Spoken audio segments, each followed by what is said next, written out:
अखिल भारतीय राजभाषा सम्मेलन को इस वक्त संबोधित कर रहे हैं गृह मंत्री अमित शाह। भाषाओं को हम मजबूत करें और देश की जनता के, देश भर की जनता का ये लक्ष्य होना चाहिए कि हम राजभाषा को मजबूत करें। मित्रों, मेरे लिए एक और आनंद का विषय है कि जब हमने इस राजभाषा सम्मेलन को दिल्ली के बाहर निकालने का निर्णय किया तो वो सम्मेलन, पहला सम्मेलन काशी में हो रहा है।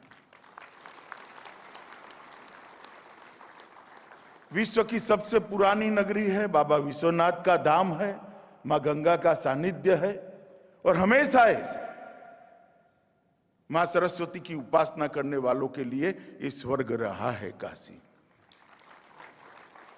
भाषा की उपासना करने के वालों के लिए, व्याकरण की उपासना करने वालों के लिए काशी हमेशा एक गंतव्य स्थान रहा है कि काशी जाएंगे और विद्या को प्राप्त करेंगे और अपने मुमुक्षा का उसका समाधान करेंगे। ये देश भर के अंदर, पूरे विश्व के अंदर ये मान्यता है। आज उसी जगह पे आज हम आजादी के अमृत महोत्सव में यहाँ है और संकल्प लेने के लिए यहाँ है कि आजादी के अमृत काल के अंदर जब 100 वर्ष होंगे तब हम 100 भाषा का लक्ष्य भी हम पूर्ण करेंगे। मित्रों, काशी एक सांस्कृतिक नदी है। देश के इतिहास को काशी से अलग कर कर देखे तो लिख ही नहीं पाते। चाहे रामायण काल हो, चाहे महाभारत काल हो, चाहे उसके बाद में गौरवमयी इतिहास जो देश का रहा वो हो, चाहे आजादी का आंदोलन हो, अब चाहे देश के विकास की दिशा में ले जाने वाला, देश को दुनिया में सबसे सम्मानित जगह पे पहुंचाने वाला प्रधानमंत्री जिस काशी से सांसद हो वो काशी।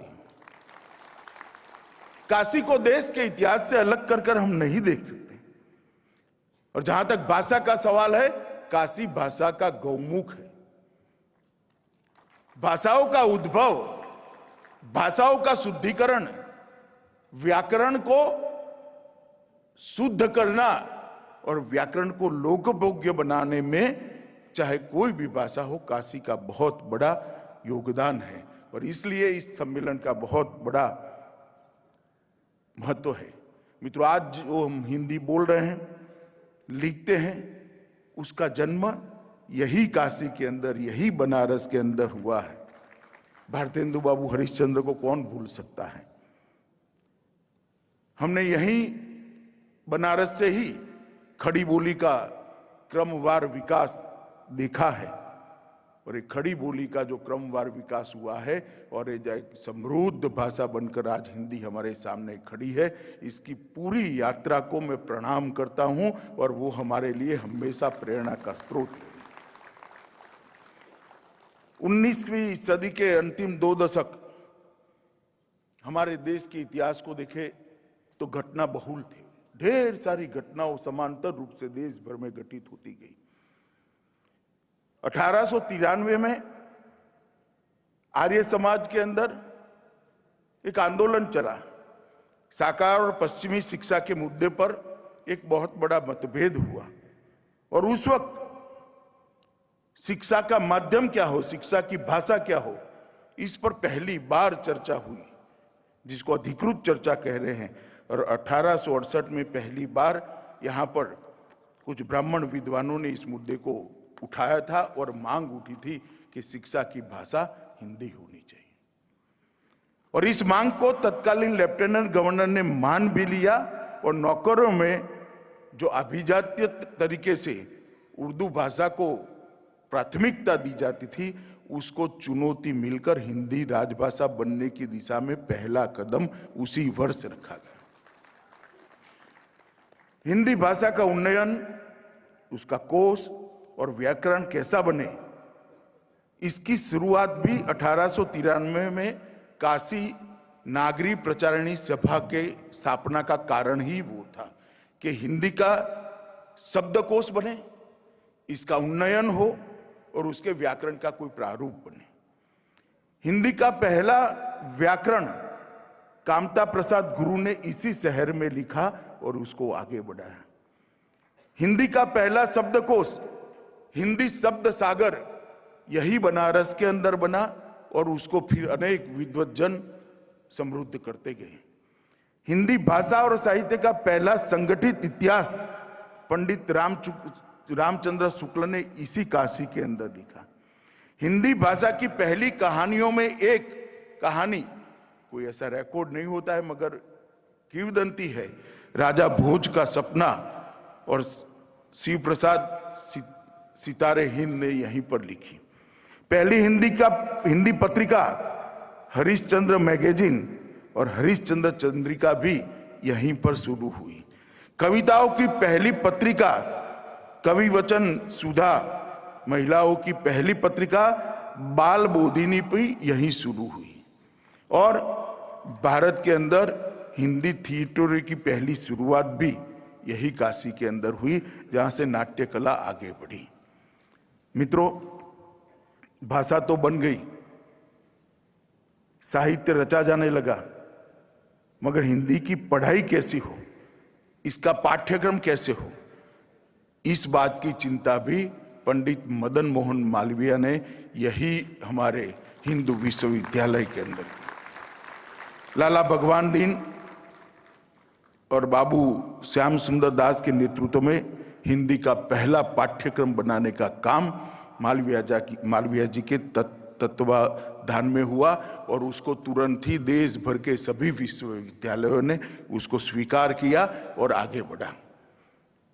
और तुलसीदास को कैसे भूल सकते हैं, योगी जी ने इसका बहुत अच्छे तरीके से उल्लेख किया है। मैं इतना ही कहना चाहता हूं मित्रों, तुलसीदास ने अवधि में रामचरितमानस न लिखा होता तो शायद रामायण आज लुप्त हो गया होता। मानव जीवन को उन्नत बनाने की यह कथा कोई भी नकारात्मक पहलू रखे बगैर आदर्श पति कैसा हो सकता है तो रामायण में ढूंढ सकते हैं, आदर्श पिता कैसा हो सकता है रामायण में ढूंढ सकते हैं, आदर्श भाई कैसा हो सकता है रामायण में ढूंढ सकते हैं, आदर्श पत्नी कैसी होती है रामायण में ढूंढ सकते हैं, आदर्श शासन कैसा हो सकता है तो आज भी कहते हैं रामराज होना चाहिए, और आदर्श शत्रु कैसा होना चाहिए वो भी रावण के स्वरूप में हम रामायण में ही ढूंढ सकते हैं। कि जो मरण सैया पर पड़ा है और प्रभु श्री राम भरत को भेजते हैं कि रावण विद्वत जन है, इसने सुशासन के रामचरितमानस की एक एक चौपाई का उन्होंने परंपरागत रूप से जो सीखा है, उन चौपाइयों को उसी रूप में वे आज भी गायन करते हैं। लेकिन रामचरितमानस को अगर मैं बोलूं कि आपको यहां से खोल करके थोड़ा मुझे पढ़ के बताइए तो वो कहते नहीं, सब हमें आता नहीं। लेकिन परंपरागत रूप से भारत की ज्ञान की परंपरा कैसे बढ़ती गई, इस श्रवण परंपरा, वह आज भी वहां पर देखने को मिलती है। और संत तुलसीदास जी का रामचरितमानस हम सब के लिए कैसे लोक आराधना का केंद्र बिंदु बना, ये किसी से छुपा हुआ नहीं है। हमने सदैव लोक भाषा को, और फिर काशी तो क्या तुलसीदास जी हों, क्या कबीरदास जी हों, क्या संत रविदास जी हों, या फिर उसके बाद भी एक लंबी परंपरा चली। भारतेंदु हरिश्चंद्र ने तो यहीं से कहा था, यहीं से उद्घोष कहा था, निज भाषा उन्नति है सब उन्नति का मूल।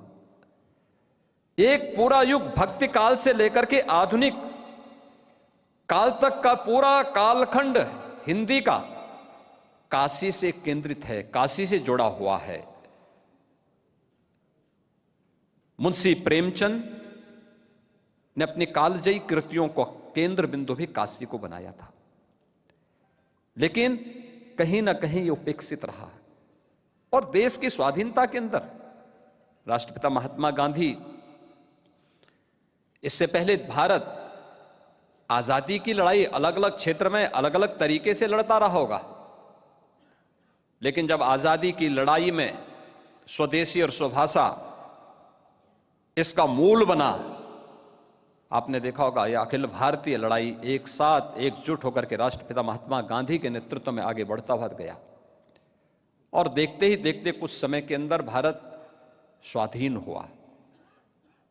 मैं आभारी हूं माननीय गृह और सहकारिता मंत्री माननीय श्री अमित शाह जी का कि आजादी के अमृत महोत्सव वर्ष में अपने पूर्वजों को और अपने स्वाधीनता संग्राम सेनानियों को इससे अच्छी विनम्र श्रद्धांजलि हो ही नहीं सकती कि हम राजभाषा को सम्मानित करते हुए इस प्रकार के भव्य आयोजनों के माध्यम से, अनेक सत्रों के माध्यम से कैसे हम पूरे देश को जोड़ने वाली जो हिंदी है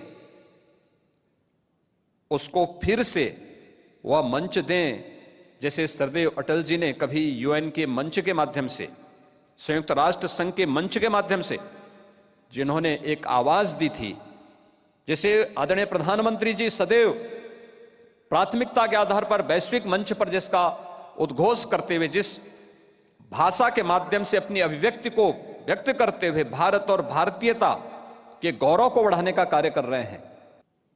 रामचरितमानस की एक एक चौपाई का उन्होंने परंपरागत रूप से जो सीखा है, उन चौपाइयों को उसी रूप में वे आज भी गायन करते हैं। लेकिन रामचरितमानस को अगर मैं बोलूं कि आपको यहां से खोल करके थोड़ा मुझे पढ़ के बताइए, तो वो कहते नहीं, सब हमें आता नहीं।